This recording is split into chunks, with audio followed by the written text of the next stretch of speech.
Yes. Oke ya. Kita kembali lagi di pelajaran fisika ya hari ini. Mudah-mudahan kalian lebih semangat lagi. Ya, tawa. Kabarnya sehat-sehat semua? Puji Tuhan. Jer, kenapa kamu sudah sayur-sayur matamu? Begini-begini. Sakit kok kah? Iya. Enggak, Ji. Iya. Semangat dong ya, semangat. Oke. Ya. Nanti hari Jumat kita ulangan lagi tentang pemekaran massa sama energi relativistik sama momentum, karena itu satu kesatuan sih ya, ada saling berhubungan satu dengan yang lainnya. Oke, mau direview tak? Mau review. Oke, kita review sebentar ya. Sekarang konsentrasi kembali ke kita punya channel di mana? Living Smart Open Data. Yes, oke ya. Ke pemekaran massa. Ingat kembali dulu tetapan relativistik lambangnya apa? Gamma. Oke, nilai gamma sama dengan yoi 1 per akar 1 dikurang V kuadrat C kuadrat. Kemudian massa relativistik dibandingkan dengan massa diamnya lebih besar atau lebih kecil? Ya, massa relativistik itu lebih besar daripada massa diam, berarti M lebih besar daripada M0. Kalau begitu hubungan antara massa dengan M0 sama dengan apa? M0 dikalikan dengan gamma. Jadi untuk selisih massanya atau besarnya pemekaran berarti sama dengan apa? M dikurangi dengan M0. Ini sama dengan M0 dikalikan gamma dikurangi dengan M0 berarti sama dengan M0 kali apa?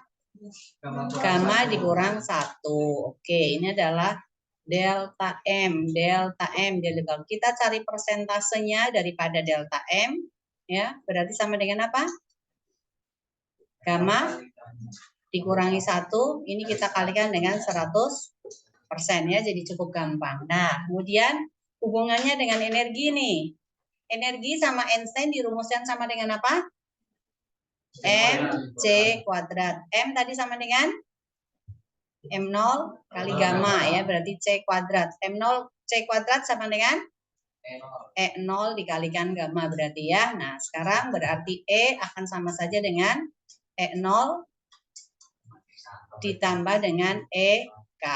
Kalau EK berarti sama dengan E dikurangi dengan E0 atau sama saja dengan E0 dikalikan gamma dikurangi dengan E0 berarti sama saja dengan E0 dikalikan gamma dikurangi dengan 1. Jadi kalau persentase dari delta dari energi kinetik atau delta E berarti tetap sama saja dengan gamma dikurang 1 dikalikan dengan 100%. Lalu P momentum relativistik sama dengan apa? M dikalikan V ya. Ya. Oke, jadi sama saja dengan di sini momentum ini M sama dengan P sama dengan M kali V, maka M-nya itu sama saja dengan M0 dikalikan gamma dikalikan V, lalu M0V berarti sama dengan P0, maka ini P0 dikalikan gamma ya, jadi tetap sama. Jadi kalau delta P perubahan momentum berarti P dikurangi dengan P0, maka sama dengan P0 gamma dikurangi dengan P0 berarti sama dengan P0 dikalikan dengan gamma dikurangi dengan 1. Jadi sama aja ya. Jadi kalau cari persentase dari perubahan momentum ya sama dengan gamma dikurang 1 dikalikan dengan 100%. Sama aja tuh. Delta M, delta EK, kemudian delta P persentasenya sama ya. Sama dengan gamma dikurang 1. Oke, sekarang misalnya nih ya. Misalnya suatu benda memiliki massa diam sama dengan 2 kg. Lalu dia bergerak dengan kecepatan sama dengan 0,6 C. Ditanyakan berapakah persentase daripada delta M sama dengan berapa. Kemudian ditanyakan juga EK-nya sama dengan berapa. Kemudian ditanyakan lagi misalnya persen daripada delta P sama dengan berapa. Gampang sekali ini ya. Nah sekarang nih, kalau untuk mencari delta M, tadi sama dengan apa delta M? Delta M sama dengan apa? M dikurangi dengan M0 kan, berarti ini sama dengan M0 dikalikan dengan gamma dikurangi dengan M0 berarti sama saja dengan M0 dikalikan gamma dikurangi dengan 1. Untuk persen delta M berarti sama dengan ini dibagi M0 kan, berarti gamma dikurang 1 dikalikan dengan 100%. Berarti kalau diketahui V maka kita harus cari apa dulu? Gamma. Gamma sama dengan berapa? 1 dibagi akar dari 1 dikurang V kuadrat per C kuadrat. Sama dengan 1 dibagi dengan 1 dikurangi 0,6 kali 0,6. 0,36 C kuadrat per C kuadrat. Berarti sama dengan 1 dibagi 0,8. Oke ya. Nah, atau sama saja dengan 5/4. Jadi langsung masuk sini aja. Berarti ini 5/4 dikurangi 4/4 kali 100%. Berarti sama dengan 1/4 kali 100. Berarti 25. Sudah selesai itu untuk delta M-nya. Jadi cari delta X, cari energi kinetik sama dengan apa? EK sama dengan E dikurangi dengan E0 kan? E-nya berapa? Ini kan MC kuadrat kan? Ya, atau langsung aja. Jadi misalnya di sini sama dengan M dikalikan dengan gamma dikurang MC kuadrat. Ya. Langsung di sini adalah MC kuadrat dikurangi dengan M0C kuadrat ya kan? Ini kan sama dengan apa? M0 gamma C kuadrat dikurangi dengan M0C kuadrat. C kuadratnya kan sama, M0-nya kan sama. Kasih masuk sini, dikeluar saja. Berarti M0C kuadrat kali gamma dikurangi dengan 1. M0-nya sama dengan berapa? 2 kg. C pangkat 2. Kalikan gamma dikurang 1. 5/4 dikurangi dengan 4/4. Oke, berarti sama dengan ini kan 1/4 kan? Berarti 2/4 kilogram C kuadrat. Atau sama dengan berapa? 1/2, 0,5 kilogram C kuadrat. Jadi carinya dalam C kuadrat aja, nggak apa-apa. Nggak usah dikasih masuk. Mau dikasih masuk C kuadratnya juga boleh. Nah, jadi nanti kalau cari momentum ya sama aja sih, nggak ada masalah. Oke? Jadi sekarang Ibu kasih latihan aja ya. Nanti untuk latihan di rumah. Soal nomor 1, catat nih. M0-nya mau berapa kilo? 4 kilo, oke. P-nya mau berapa? 0,8 atau 0,6? 0,8. Ya, iya cocok. Nah, itu kamu cari M sama dengan berapa, lalu cari delta M sama dengan berapa, kemudian cari energi kinetik sama dengan berapa, cari momentum sama dengan berapa ya. Nomor 1. Nomor 2, misalnya diketahui delta M mau berapa persen? 25, oke, 25%. Berarti ditanyakan V-nya sama dengan berapa? Jika diketahui M0 sama dengan misalnya 20 kg, ditanyakan massa relativistik berapa, kemudian ditanyakan energi kinetiknya aja dan nggak apa-apa sama dengan berapa, lalu delta P sama dengan berapa. Kemudian nomor 3 misalnya diketahui M-nya sama dengan 10 kg, lalu delta M-nya mau berapa persen? 25 lagi, ini jangan 25, ini udah 50%. Oke, berarti yang ditanyakan ada M, delta M, M0 sama dengan berapa, P-nya dulu ya, P sama dengan berapa, M0 sama dengan berapa, lalu persen daripada delta energi kinetik, energi kinetik sama dengan berapa, kemudian persen dari delta P sama dengan berapa. Apalagi? Itu malah bisa sih kalau udah kerjakan ini. Kalau nomor 4 bolehlah. Kalau ketemu deltanya, delta E sama dengan misalnya 30%. Lalu ditanyakan gamma sama dengan berapa, V sama dengan berapa. Kemudian apalagi? Delta E kan sudah sama dengan EK. V-nya ketemu. Lalu ditanyakan masanya berapa, boleh. M-nya sama dengan berapa. Karena kan EK-nya ketemu. Oh, 30% nggak bisa. Nggak bisa dicari. V-nya dapat kecuali E-nya ditahu ya. Ini kan hanya 30%. Jangan pakai cari M. Oke. Cari ini. Lalu dicari persen delta M. Bisa dicari sama dengan berapa ya. Oke. Ya, cukuplah. Kalau bisa mengotak-atik ini bisa. Nanti coba kamu kerjakan ya. Oke? Sudah? Ya. Oke.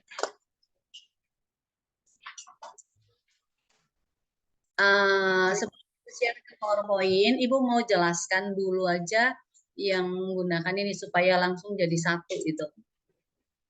Ya, supaya langsung jadi satu tentang pengubahan bilangan ya. Mengubah bilangan dari desimal ke biner.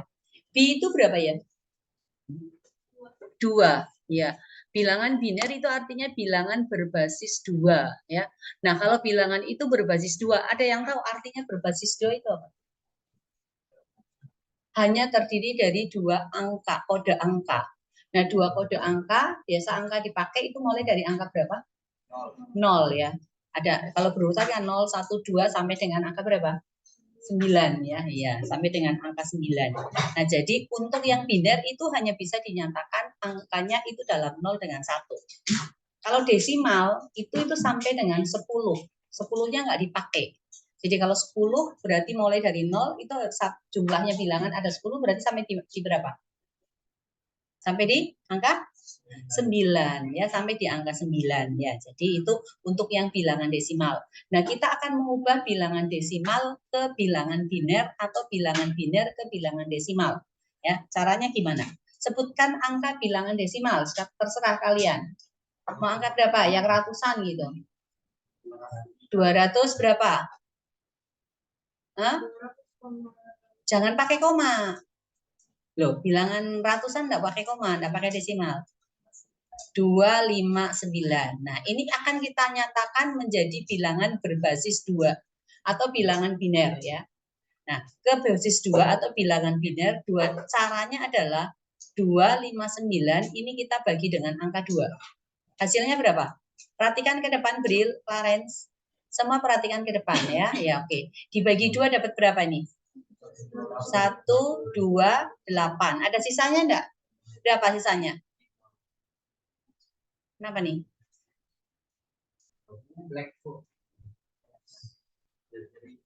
Jaringan biasanya. Ya, kita tunggu dulu. Hah? Tunggu. Enggak boleh.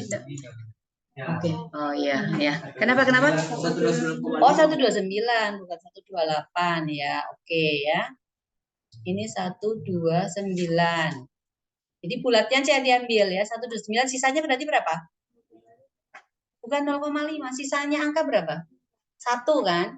Ya, satunya kamu tulis di sini ya, satunya kamu tulis di sini. Kemudian berikutnya ini kita bagi 2 lagi, hasilnya berapa? 64. Berarti sisanya lagi 1 kan? Nah, ini dibagi 2. Dapat 32 kan pas, 32 kali 2 4 kan? Berarti tidak ada sisa. Kamu tulis angka 0. Lalu ini kamu bagi 2 lagi, dapat 16. Sisanya berarti 0 ya. Dibagi 2 lagi dapat berapa? 8. Sisanya berapa? 0 lagi. Dibagi 2 lagi dapat berapa, Natali? 4. Sisanya 0. Bagi 2 lagi dapat berapa? 2. Sisanya 0. Ini kita bagi 2 lagi dapat 1. Sisanya juga ya. Nah, caranya menulis itu dari sini sampai ke atas ya, sampai ke atas. Jadi 259 ini basis 10 itu berarti sama dengan ini. Tulis dari ini mulai. Semuanya ditulis nih. 1, nolnya ada berapa? 1, 2, 3, 4, 5, 6 ya. 1 basis 2. Caranya begitu. Ya, caranya. Nah, sekarang kalau kita mau mengubah kembali ini. 1, 0, 0, 0, 0, 1, 2, 3, 4, 5 ya. 6. 1 basis 2 ini sama dengan berapa? Ke basis 10. Nah, untuk mengubahnya ya, apa artinya angka 1 di bawah yang di sini? Ini angka 1 artinya kamu hitung dari sini ya. Hitungnya itu dari arah sini. Hitung ini 0, 1, 0, 1, 2, 3, 4, 5, 6, 7, 8. Ada berapa angka? 8. Jadi ini artinya berarti 2 pangkat 8. 1 kali 2 pangkat 8. Untuk yang di sini berarti dikalikan dengan 2 pangkat 7. Berikutnya dikalikan dengan 2 pangkat 6. Berikutnya dikalikan 2 pangkat 5. Berikutnya dikalikan 2 pangkat 4. Berikutnya dikalikan 2 pangkat 3. Lalu ini ada 2 pangkat 2. Yang ini berarti 2 pangkat. Yang ini berarti 2 pangkat 0. 2 pangkat 0 itu sama dengan berapa? Segala sesuatu dipangkatkan 0 sama dengan 1 ya. Jadi kita tuliskan nih ya. Ini berarti sama dengan, ini kan angkanya 1. Jadi ini 1 kali 2 pangkat 8 tambah 0 kali 2 pangkat 7 tambah 0 kali 2 pangkat 6 ditambah 0 kali 2 pangkat 5 tambah 0 kali 2 pangkat 3 ditambah 0 kali 2 pangkat 4 dulu ini ya. 4 pangkat 3 kemudian ditambah 0 kali 2 pangkat 2 ditambah 1 kali 2 pangkat 1 ditambah 1 kali 2 pangkat 0. Nah, 2 pangkat 8 nilainya berapa?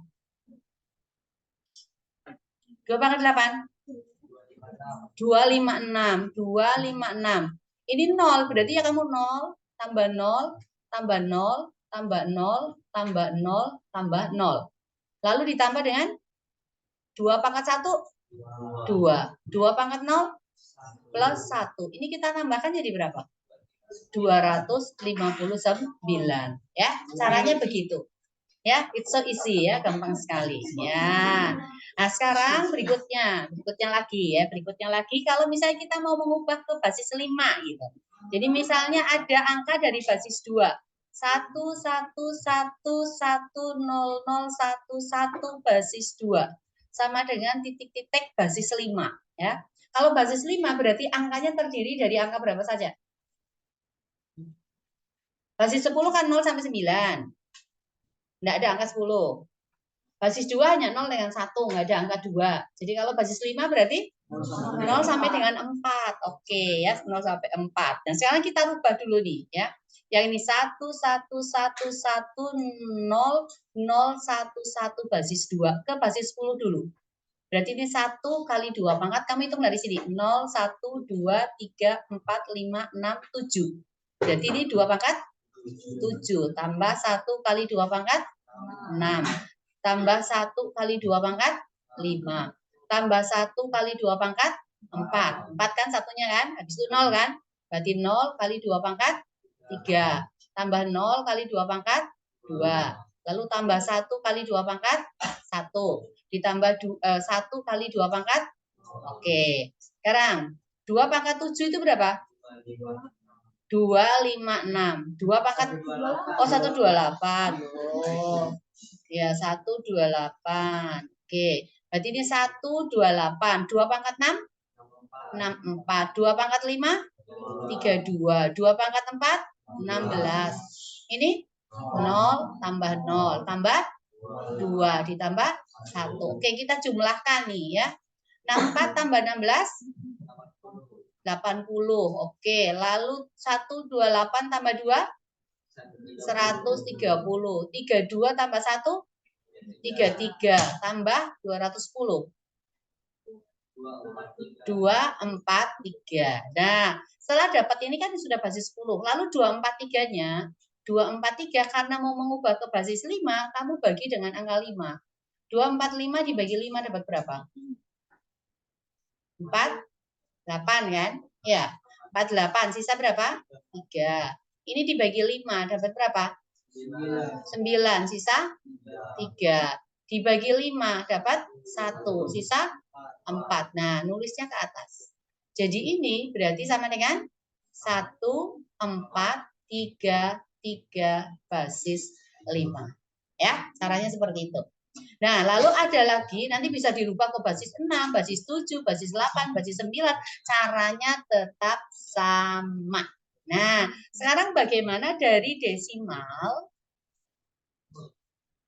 ke satunya adalah heksadesimal. Ya, heksadesimal itu berapa? 6 berapa? Desimal 10. Tambah heksa, tambah 6. 16. Ya, 16. Jadi heksadesimal itu berarti bilangan berbasis 16 ya. Oke, kalau 16 berarti angkanya terdiri dari angka berapa? 1 sampai 15, tetapi tidak boleh ada angka 11, 12, 13, 14, 15. Karena satu-satu itu adalah bilangan biner kan, nggak bisa. Jadi nggak boleh. Nah, nanti itu akan dirubah. Jadi mulai angka 10 di desimal, di heksadesimalnya kita menggunakan abjad. Terurut mulai dari abjad A, B, C dan seterusnya. Oke. Jadi untuk desimal di sini adalah 1, 0, 1, 2, 3, 4, 5, 6, 7, 8, 9. Tapi kan ini kita urutkan dulu ya. 10, 11, 12, 13, 14. Oh, terlalu kurang kecil tulisannya ya. Oke, jadi ini mulai angka 1, 2, 3, 4, 5, 6, 7, 8, 9, 10. Cuma kalau yang desimal hanya sampai di 9 ya. Kalau ini berarti 11, 12, 13, 14, 15. Nah, kalau dibikin biner ya nanti kamu cari sendiri aja di biner. Ya, kemudian di sini untuk yang heksadesimal tetap di sini. Mulai 1, 2, 3, 4, 5, 6, 7, 8, 9. 10 itu mulai A, B, C, D, E, F. Seperti itu. Jadi misalnya sekarang siapa ya? Yang William, dah. Kamu lahir tahun berapa? 2006. Berarti 206 ya. Oke. 206. Kita ambil ininya 206-nya itu ya, 206-nya. Nah, sekarang di 206 ini untuk membuat ke heksadesimal berarti kita bagi dengan 16. Dapat berapa?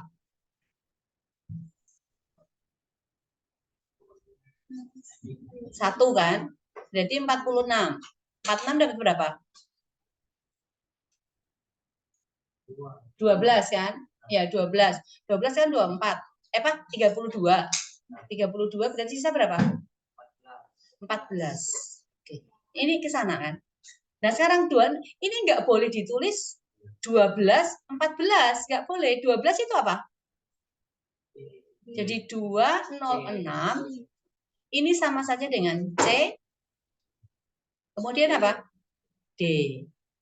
Karena misalnya 537 bagi 16 dapat berapa? Berapa? 3, 48. 48 berarti 57. 3 lagi, sisanya berapa? 48. 48, sisa berapa? 9. Kemudian ini dibagi 16. Atau 9 lah ini, berarti sisa berapa? 11 ya? Ya, 5, 3, 9, sisa 11. Nah, dibagi 16 lagi dapat berapa? 2, 32, sisanya 1 kan? Nah, ini nulisnya ke sana. Maka 5, 3, 9 diubah ke heksadesimal berarti 2, 1, apa? B. Ya. Seperti itu cara penulisan untuk heksadesimal. Bisa dipahami? Enggak. Ya, ini ya bisa sih ditulis. Jadi langsung di bawahnya basis 16 gitu boleh. Coba kalau ada kode begini berarti dia ke heksadesimalnya ya. Ya, pasti heksadesimal itu 16. Iya. Oke? Ya. Loh, B-nya dari sini. Ini kan angkanya kan 11. Nggak boleh ditulis angka 11. 11 di heksadesimal itu jadi huruf B. Gitu ya. Ya, oke. Udah ya. Nah, sekarang kita ke PowerPoint-nya nih ya. Supaya lebih cepat membahasnya. Oke.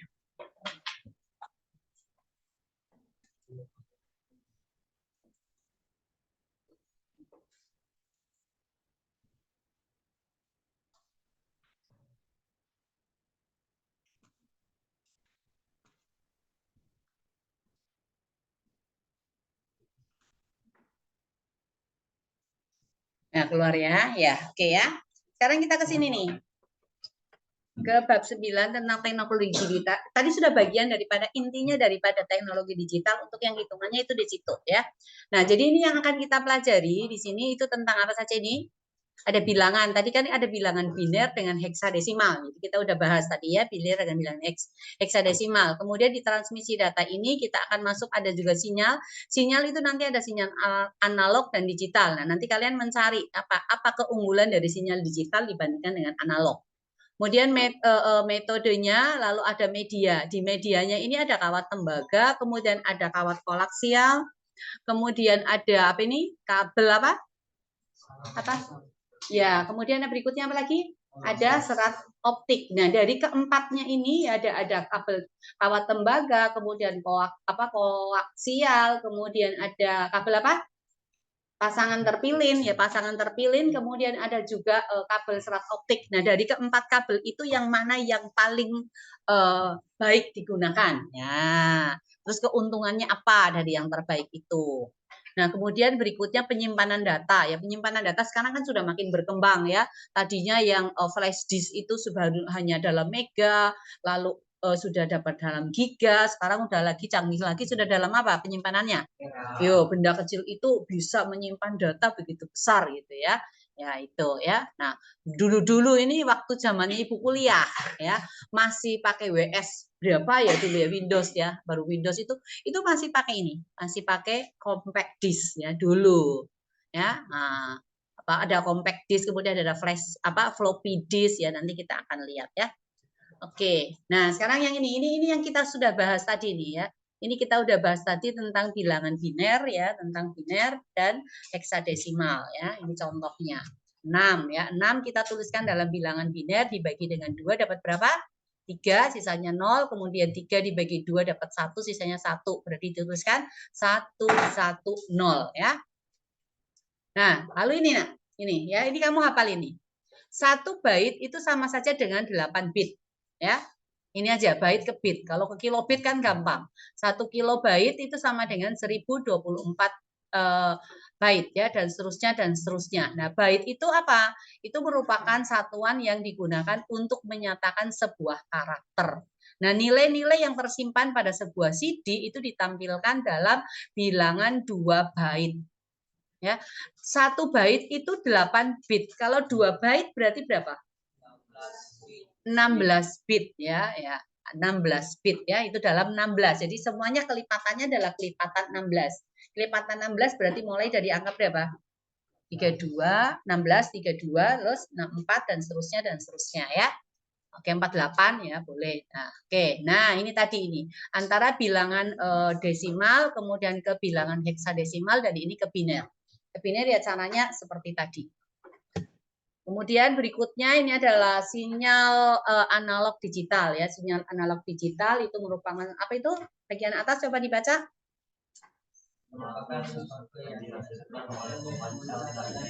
Ya, kemudian berdasarkan grafik fungsi waktu sinyal dibedakan menjadi analog dan digital. Yang di atas ini yang bentuk grafiknya sinus ini adalah grafik sinyal analog ya. Yang di bawah itu adalah sinyal digital. Ini bentuknya ini ya.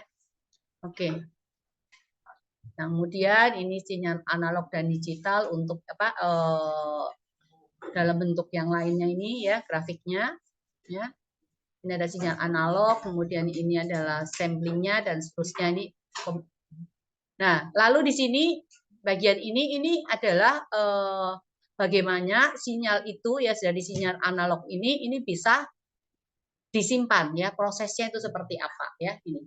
Mulai dari sinyal analog, kemudian masuk di ADC, lalu ada clock di sini ya, kemudian ke sinyal digital baru ditransmisikan atau disimpan. Itu prosesnya. Ya. Kemudian ini dari sinyal yang masuk kemudian sampai ke sinyal yang keluar. Jadi ada sinyal yang input dan ada outputnya gitu ya, ini prosesnya. Nah, nanti kamu bisa pelajari sendiri nih. Terus ini adalah time diff-nya ya, time diff-nya untuk penerimaan sinyal digital. Nah, ini keunggulan. Jadi ini yang kamu harus tahu ini. Keunggulan transmisi data digital terhadap analog itu apa? Antara lain ini ya. Yang ini Nanti kamu silahkan dihafalkan sendiri ya. Jadi untuk VSLI ya, ini memproses penciptaan suatu IC dengan menggabungkan ribuan transistor ke dalam suatu chips tunggal ya. Ini menyebabkan penurunan yang berarti dalam aspek dana dan ukuran daya digitalnya dan seterusnya ya. Nah, ini tadi medianya ya untuk mentransfer atau mengantar itu sinyal ya. Ada ini kabel yang terpilin tadi, kemudian ini adalah kabel koaksial, kemudian yang ini adalah serat optik atau fiber optik ya, optik fiber. Nah, yang paling bagus di antara ketiganya ini itu adalah yang ini ya, kabel serat optiknya. Kenapa? Di serat optik itu dia ada isolasinya di bagian luar, kemudian sinyal yang didapat itu dia akan dipantulkan secara sempurna di dalam serat optik sehingga dia bisa sampai pelemahannya itu sangat kecil gitu loh. Pelemahan sangat kecil, kemudian terisolasi juga, tidak dipengaruhi oleh medan magnet di sekitarnya. Nah, kalau sampai dipengaruhi itu nanti bisa terjadi ada pengacauan gelombang, ada gelombang lain yang masuk itu bisa bergabung seperti siaran. Kalau kalian radio itu biasa ya, menyetel radio itu kadang-kadang kan siarannya itu kan nggak jelas. Nah, itu biasanya ada gelombang lain yang frekuensinya mendekati lalu bergabung sehingga terjadi interferensi di situ. Itu mengacaukan, jadi bikin kacau sinyalnya. Ya, atau apalagi kalau kalian ada di film-film gitu ya, untuk mengacaukan supaya radarnya nggak kelihatan itu datangkan gelombang atau yang frekuensinya sama supaya musuhnya bisa masuk lalu nggak ketahuan, nggak ketangkep radar ya itu ya. Ya, nah ini ya, ini tentang transmisi data, media transmisi datanya. Ini melalui fiber ini ya, fiber optik ya, serat optik gitu. Nah, ini serat optik itu banyak digunakan dalam selain dalam telekomunikasi, itu digunakan juga dalam apa? Loh, itu di belakang udah sleeping itu Jeremy itu. Yo, deh, Sleeping Beauty lagi mimpi apa? Ketemu Agnes Monica ya? Oh, lo lihat ke depan sini, bukan tidur. Ya, nah ini ya, ini untuk transmisi data, keunggulan daripada serat optik ya dibandingkan pasangan terpilin dan kabel koaksial ya.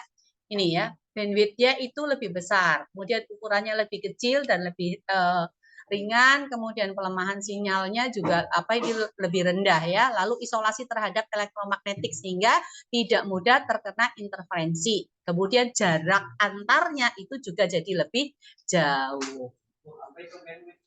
Apa namanya? Aduh, bandwidth.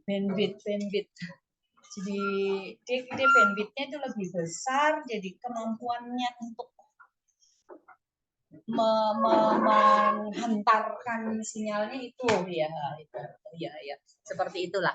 Nah, kemudian ini untuk media transmisi datanya ya, media transmisi datanya melalui antena pemancar, kemudian ada antena penerima, itu gelombang-gelombangnya itu ada yang dipantulkan oleh satelit, ada juga yang dipantulkan oleh lapisan ionosfer ya, yang dipantulkan oleh satelit ini adalah gelombangnya dinamakan dengan gelombang apa?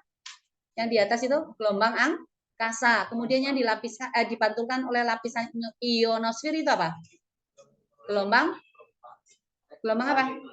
Langit. Kemudian yang langsung dari pemancar ke pemancar di permukaan bumi ini yang lurus ini gelombang apa ini?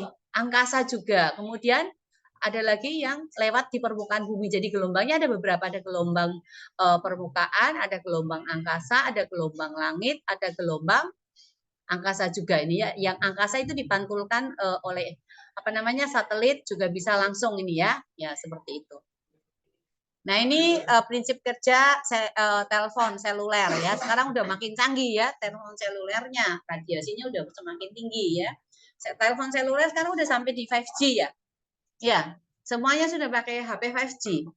Oh belum, Ibu juga belum, masih 4G. Iya, siapa yang mau jadi donatur kasih 5G semua. Supaya apa? Supaya nanti terradiasi semuanya. Enggak usah pakai 5G aja kita udah kena radiasi ya.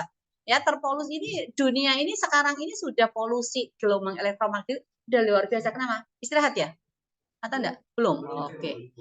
ricu sekali di luar. Dan ini prinsip kerjanya telepon seluler ya. Nanti kamu pelajari sendiri. Sekarang udah lebih canggih sih ya.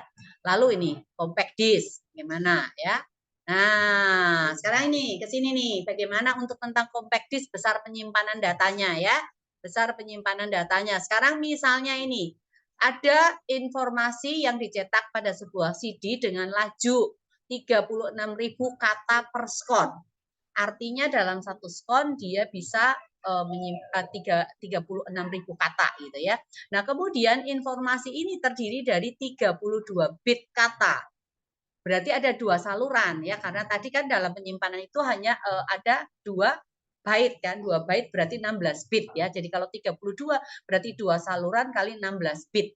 Nah, lama putar CD-nya itu 85 menit. Jadi tergantung kapasitas dari CD itu sendiri ya. Nah, ini diketahui 85 menit. Lalu ditanyakan berapakah kapasitas penyimpanan CD tersebut dalam byte. Ingat, 1 byte tadi sama dengan berapa? 8 bit. Berarti kalau 32 bit berapa byte? 4 byte. Nah, untuk mengerjakannya ini 85 menit.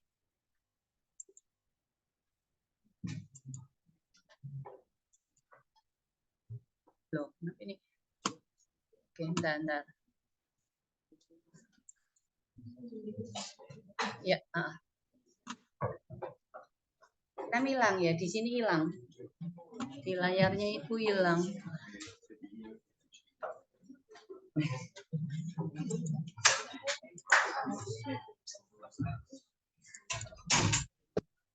Oh. Nah, caranya ngitung ya, caranya ngitung ini hilang di layarnya Ibu, enggak tahu kenapa. Select.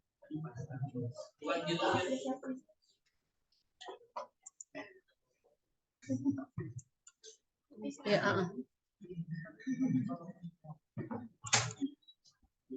nggak tahu kenapa. Tadi Ibu mau pakai pennya. Kenapa?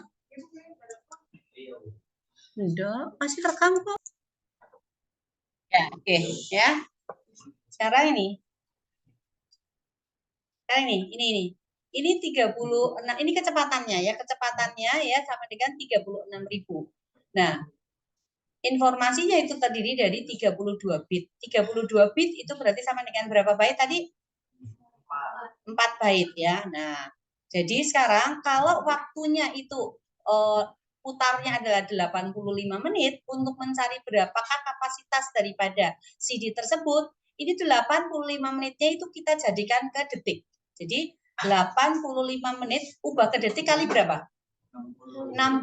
Oke, Clarence 85 kali 60 dapat berapa? Detik. Dapat berapa? 85 kali 60. 5.100 detik ya, 5.100 detik. Nah, 5.100 detik itu kita kalikan dengan kecepatannya. Ya, jadi 5.100 detiknya ini berarti sama saja dengan 5.100 dikalikan dengan 36.000 kata ya, kata per skon. Nah, setelah itu nanti barulah kita ubah ke byte ya. Ini kan 32 bit ya. Berarti kapasitas penyimpanannya kalau mau cari langsung berarti sama dengan 85 kita kalikan dengan 60, kita kalikan dengan 5.100, kita kalikan dengan 32 bit. Untuk pergi ke byte berarti kita kalikan di sini 1/8, maka ini dalam byte gitu ya. Udah, jadi kamu kali ini coret dengan ini berapa? 4 dikalikan ini semua, itu kalian akan menghasilkan angka ini. 1,836 kali 10 pangkat, pangkatnya berarti, ini baru di 8 kata ya yang ini ya. Kalau udah langsung berarti hasilnya sama dengan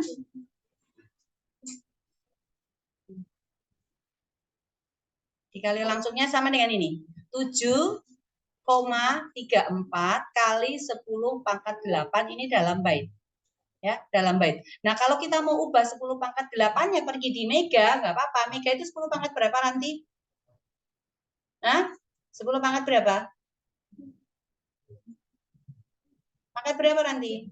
Mega. Sampingnya Ranti. Yuk, siapa sampingnya Ranti? Mega 10 pangkat berapa? Pangkat 6. Oke, jadi dari 10 pangkat 8 ke 10 pangkat 6. Sisa berapa? 7,34 kali 10 pangkat 2. Berarti ini dalam mega byte. Ya, nah sekarang 10 pangkat 2 itu nilainya berapa? 100 kan? Kali 7,34. Ya, jadi sama saja dengan 734 megabyte. Ya, seperti itu. Oke, sekarang Ibu akan rubah nih. Ibu rubah ini jadi angka 7.200. 72.000. Kemudian ininya tetap, tetapi waktu pemutarannya Ibu ganti jadi 120 menit. Lalu ditanyakan berapakah kapasitas penyimpanan CD tersebut. Oke, silahkan dikerjakan.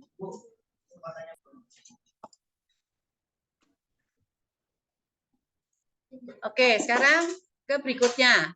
Nah ini ya, ini adalah alat penyimpanan data ya. Alat penyimpanan data ini ada floppy disk. Ini zamannya Ibu kuliah nih, tahun 90 berapa ya? 95 itu menggunakan floppy disk ya. Lalu ada memory card, kemudian sekarang ada flash disk, penyimpanannya udah sampai di tera ya. Dulu masih mega ya, ini udah. Nah, alat penyimpan lainnya ini keuntungan dari alat penyimpanan digital itu antara lain adalah apa? Kapasitas penyimpan datanya lebih besar, akses datanya cepat, kemudian perbaikannya juga bisa cepat, bisa diandalkan, lalu dapat disalin atau disimpan, diproses, kemudian bisa juga dimanipulasi, bisa dirubah-rubah dengan baik gitu loh ya. Kemudian ini juga kalau mau bawa kemana-mana apa? Gampang. Dulu-dulu itu orang menggunakan catatan semua kan ada di buku kan. Jadi kalau mau membawa datanya itu kan jauh sekali ya, kemana pergi pasti bawa tumpukan berkas-berkas gitu. Sekarang nggak perlu, cukup bawa laptop, bawa flash disk atau bawa hard disk, kita bisa bawa kemana-mana, datanya lebih cepat. Kemudian untuk mengirimkan data juga kan sekarang gampang sekali. Dulu kan mengirim data harus menggunakan apa? Kantor pos, telegram, kalau mau cepat telegram pun itu harus pesan-pesan yang cepat gitu, yang singkat-singkat. Berikutnya sudah ada email juga kita bisa kirim, tapi kalau tidak ada jaringan kan susah lagi. Tapi kalau kita sudah menggunakan sekarang ya ada jaringan, lebih cepat lagi. Dari HP ke HP kita bisa ngirim materi dan lain sebagainya ya, data-data bisa dikirim dengan cepat deh, tambah canggih. Tapi yaitu dengan makin canggihnya kepintaran manusia membuat mentransfer data dan lain sebagainya, itu makin tinggi juga tingkat kejahatan orang-orang yang tidak bertanggung jawab. Sampai foto pun bisa diedit untuk menghancurkan kubu lawan gitu ya. Sekarang itu lagi marak-maraknya itu ya, penghancuran kubu lawan itu. Siapa yang dihancurin coba? Sekarang Indonesia ini yang lagi terus diserang dengan sesuatu yang negatif. Yang diserang siapa? Masa Anies yang diserang? Yang nyerang Anies siapa? Oh, Prabowo nyerang sekarang. Masa? Oh, ngawur. Dia pendukungnya Anies tuh ya. Yes, ya. Yang terus dijelek-jelekan sekarang kan pasti komentarnya di mana-mana nomor 2 itu ya terus dijatuhkan terus. Sampai ibu negaranya kita dulu juga ikut menjatuhkan nomor 2 gitu ya. Waduh, tapi kita tetap Prabowo Gibran gitu. Ya ini ya berikutnya ya, penerapan teknologi digital ya. Antara lain untuk ini ya, ada teknologi informasi, komunikasi, analog. Sekarang juga teknologi yang serat optik itu ya, itu kan banyak sekali digunakan dalam dalam dunia kedokteran. Ya, di dunia kedokteran itu sudah banyak sekali dipakai loh serat optik ya, untuk mengoperasi orang gitu ya, pakai serat optik. Nah, sekarang udah ditemukan lagi ada alat yang bisa menghancurkan sumbatan pembuluh darah jantung. Dibor tuh, udah ketemu tuh di Malaysia. Sudah ada alatnya. Jadi orang dulu kan pasang cincin, sekarang udah ketemu lagi, makin canggih lagi, pakai bor. Bornya enggak tahu berapa itu ukurannya, berapa ya. Itu bisa dikasih masuk ke dalam pembuluh darah tanpa si pasiennya itu merasa kesakitan ya. Dikasih masuk, dihancurkan pembuluh darahnya, jadi bukan dihancurkan,